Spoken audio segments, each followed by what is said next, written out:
Eyni kütləli darı, noxud, qarğıdalı toxumları cücərərkən kütlələrinin cəmi 285 kiloqram olmuşdur. Bu toxumların cücərməsi üçün tələb olunan suyun miqdarı neçə litrdir? Burada bilməliyik, eyni kütlə olduğu üçün hər biri x-i qeyd edirik. Darı toxumunun cücərməsi üçün lazım olan su öz çəkisinin 1/4 qədər. Noxudun lazım olan öz çəkisi qədər, qarğıdalı isə öz çəkisinin 2/1 qədər lazımdır. Gəlin baxaq. 5x bölünsün 4, 2x, 3x bölünsün 2.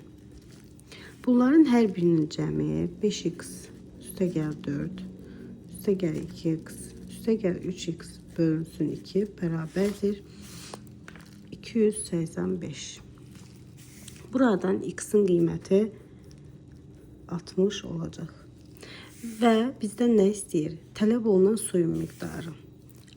60 üstəgəl 1/4x 15 üstəgəl 2/1x 30 bərabərdir 105. Bu tip məsələləri bu şəkildə həll edirik.